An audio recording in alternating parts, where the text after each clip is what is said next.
All right, we're walking into the studio. Probably recognize this. Got my whiteboard, my backdrop with all the books. Here's my setup. This wall, it looks kind of ugly, but I had to patch it off. We've got a sliding door right behind that insulation, and basically it gets really hot in here in Vegas. So there's one of the lights that sits down on me. Here's one of the other umbrella lights. I'll give you an idea of what it looks like when I'm sitting at my desk looking at the camera. I got some more soundproofing because I got a roommate on the other side. And then the door we just walked in, that's actually my bedroom on the other side. If you go through it, it's the same size room as this. So I basically have like a double room where I can have a studio and a bedroom. All right, now that we're on my computer, I basically keep a Google Drive, which I would highly recommend. I keep a folder called Content Creation, and I've got a folder called Future Posts. So I like to keep like all of my future posts in here. So if you look at the Authentic or Charlatan series, I mean, I've got so many. I definitely listen to all of you when you guys recommend some people. But really the goal of this series, the Authentic or Charlatan, is I always want to have some type of angle to the episode. And so I don't want to get the feeling of like making the same episode every single time. And so a lot of these names there's a certain angle I want to take with it, meaning there's a certain topic that I want to discuss that might not have been discussed before, because I want to share with you like the entire industry, and then maybe we'll expand out into other industries of real estate, or maybe selling business course, whatever it is. So that's the list right now. Also in here I have different other topics, like debates, the journey to wealth, real estate. There's a lot of different videos that I make, but this is the most important folder, the in progress. And so I keep an in progress folder of essentially these are the videos that are upcoming. These are stuff that comes to mind that I want to make right now. And so how I make a video, that's the video today. But today's video will be making the coding boot camps video. And so that's what I'm showing you behind the scenes of. But essentially this is what I do. And so I research a lot. That's the first day of the video, is research. And I keep this Google sheet. I just keep notes. And these are the notes that I have. I had to close these tabs, so I just have a reminder to reopen these tabs. But basically what I do is I just keep notes of, here's a chart showing the growth of computer science graduates. Basically all the data I'm accumulating, I make notes of. And essentially what I'm doing when I'm researching, and this goes for all the episodes, especially the Authentic or Charlatan, when I'm really looking into someone, is I want to do a deep dive into everything about them. And I want to make notes of all of the places I've been and how that might accumulate and how it might be put towards a video. And after a while, once I feel like I have a lot of research, so to give you an idea, it might be anywhere from 4 to 10 hours. And so I basically sit here at my computer with a bunch of tabs open for the next 10 hours roughly. And keep that in mind, I'm not doing it for 10 hours straight. I mean, I take time to go to the bathroom, to eat, and I definitely take momentary breaks where I watch my YouTube, my favorite YouTubers, and so I can take like mental breaks a little now and then. But essentially I just sit here, and my goal of the research phase is to always be really objective. There's no preconceived notions. I can't go in with any type of like initial objective. It's just simply let all of the information flow in as I sit here, as I look at different tabs. I want all different types of arguments. So for this one, I'm making it about a coding bootcamp. And so my thoughts are initially, coding bootcamp, what type of angle do I want to make? What type of video can I make that would interest the viewer? Because I can easily make coding bootcamps, are they a scam? Here's the 4 reasons why they are or aren't. But to me, that's not really a entertaining and educational video. So when I'm going into this, when I start watching videos about coding boot camps and I read articles about them, I'm already thinking, okay, maybe I can make a video about, is it a scam or is it not a scam? I need to present evidence for it being a scam and it not being a scam, and then maybe come to a conclusion or let the audience come to a conclusion. But I'm also thinking, hey, coding boot camps are actually, they promote themselves as being this, 0 to 100K in 12 weeks. You can improve your career or whatnot. So I'm thinking, maybe the people that are watching this, a lot of them mention that they're looking to advance their career, getting a new career that pays a lot more. Since I have experience, this is going to be a unique video simply because I've done 2 coding boot camps, but I can also introduce my experience. So then where in the video should I introduce my experience? Should it be the first part to add credibility, or should I not make the video about me at all and solely about the audience? Because really YouTube, the thing you always have to keep in mind is it's always about the audience. People are watching for them, not for you. And so it's very important as a creator to make videos that are about the audience. The audience is watching so that they can either entertain themselves for 10 minutes or that they can learn something. It's not about me. So it's always a question. It's a difficult question of where do I input myself into the video? And I think it's important with this video to add an element of credibility so that I'm speaking from experience, so that I know what I'm talking about.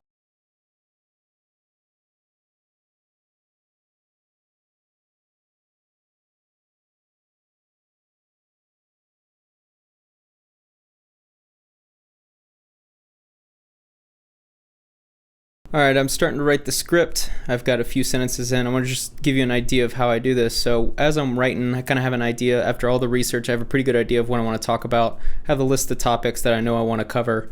And so I start writing out the script. And as I'm going through it, I'll write something and I'll remember, oh yeah, I got that from a resource. And so I'll post the resource right above it in brackets. And then that way I know when I'm at this point in the video, I need to reference this resource. This makes it really easy during the editing stage when you are editing this portion to know to make an image or do a screen recording of this resource, or maybe a video if it's a YouTube video.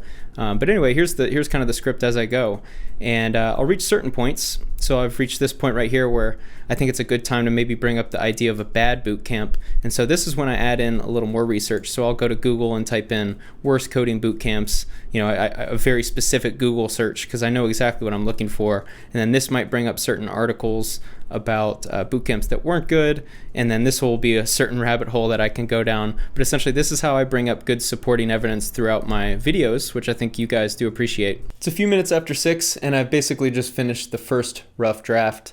I wrote through the entire script, and basically what I'll do now is I'll just step away. I'll go have like a protein shake, go have dinner, or take care of anything that's needed. But for now, it's the important thing in my mind is just getting away from what I've been researching and writing about.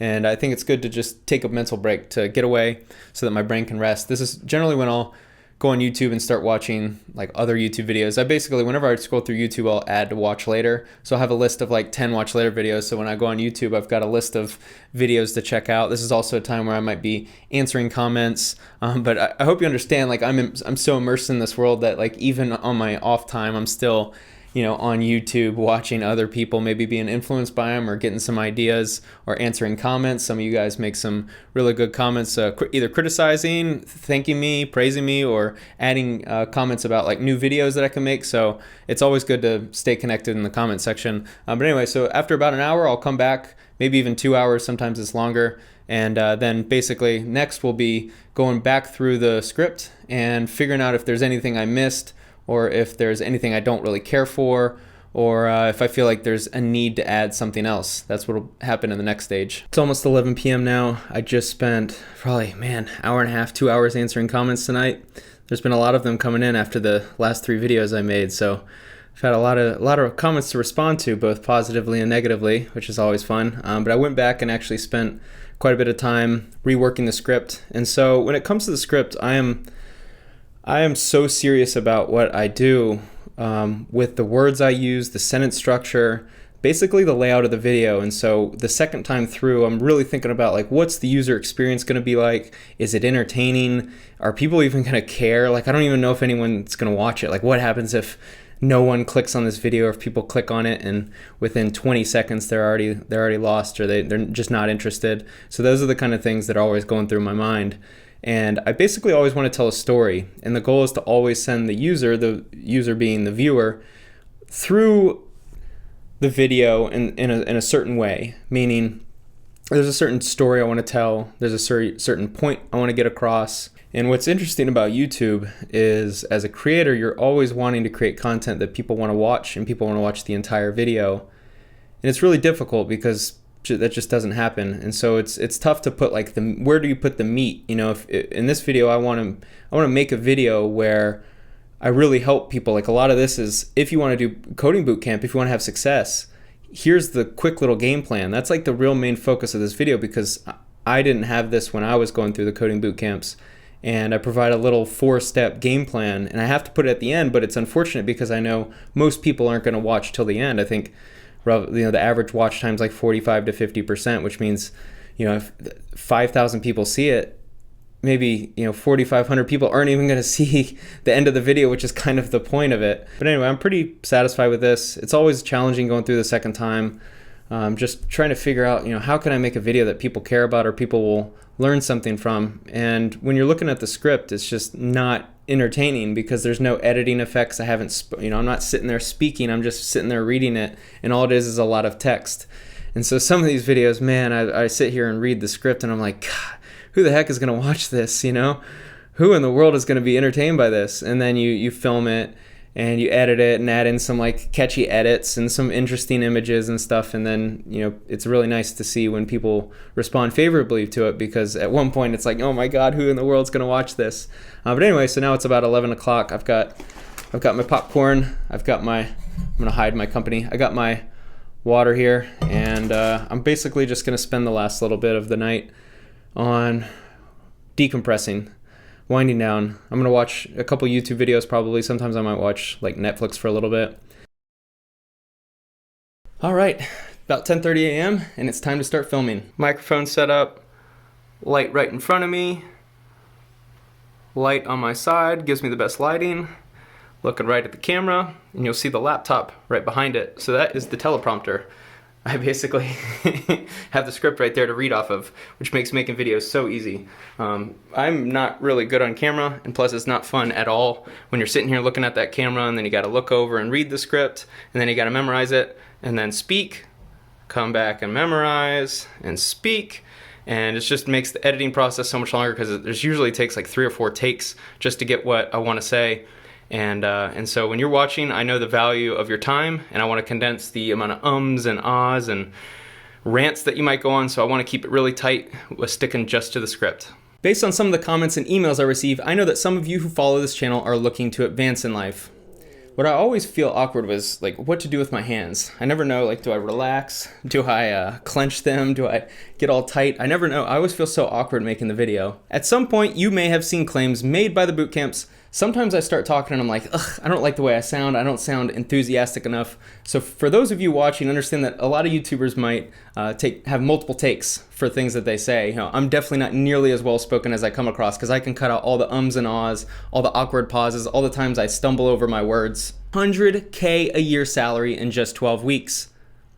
And so afterwards, then I got to get up and scroll so that I can then read the next little bit. And this is the annoying part of making these videos. I want to teach you web development in 8 weeks for free, sort of, by user Kabooks appeared. Then I got to get up and change it. Whew, sometimes I just need to breathe a little bit. Make sure to smile. At the time, I've noticed that a lot of you reach out to me either via the comments or emails, and it sounds like you're in a position where you're trying to learn something, you're trying to go after a new skill, you're trying to really position your life to start making more money. And I think one thing that I really want you to take away from this video is you have to become obsessed with something if you want to become successful. This is why I critique the gurus so much, is because they're all about fast wealth and getting out in there and making 100 grand your first month. And it just really messes up your mind to think about what is actual success. And I was doing YouTube for 5 years with no success. No one cared about my channel at all. And then I've been very, very lucky. I had a few things really go my way with the quarantine, getting furloughed from my job, giving me the ability to do this full time. But I'm obsessed with this. This is all I do. When I get home, I am on my computer all day watching YouTube videos. I'm analyzing other channels. I am trying to keep up with certain trends, some of these gurus, what they're doing, watching other people. I'm being influenced by other people, but this is all I do. And so when I go into research mode, that's all I do. That's all I do all day. And I am very, very humbled that I think some of you look at my YouTube channel and maybe want to be in the position I'm in, but I want you to understand that I don't know if you do. All I do is this. I don't really have a social life. I don't have like a girlfriend. I don't have I've got a lot of friends, but I don't go do fun things where I go out to the bar with the boys or go out to the movies with a bunch of friends, go to pool parties. I don't do any of that. There is no social life. Right now I'm in a moment where I have a lot of momentum with this channel, and this is all that matters to me. And that's what it takes to be successful. And that's why you're seeing my channel grow the way it is. I mean, doing a video every other day, to some of you, it may seem a little easy. It may not seem like there's that much that goes into it, but it is draining on you mentally. When you finish a video, like when I finish a video, the next morning I wake up, I have nothing. I'm only as good as my last video. And so I have to go from zero. I have nothing. In 2 days, 48 hours, essentially, I have to create a video and put it out there. And not only put it out there, but I know a lot of you are watching, a lot of you enjoy the channel. And when you guys watch this channel, I get the sense that you really enjoy watching it. So it's up to me, it's my responsibility to put out content that you enjoy. And so there's like an added little pressure to that. So understand that if you want to be successful, you could be a plumber, you could be Amazon FBA, you could sell courses, whatever it is that you want to do, you have to become obsessed if you want to see growth. It does not matter what you do. I just want you to understand that if you want to become a YouTuber, you have to put in the work. There is no easy shortcut. There is no like quick way to 100K subscribers. You have to shut out everything. And if you're out there and you like to party or you like to chase around women or have this extensive social life, understand that that is taking away time when you're out socializing or when you're out doing stuff that isn't going towards your goal. Let's just say YouTube. If you're not spending time making videos or researching, I'm your competition and I'm putting in the work. And that's why I think I'm growing right now.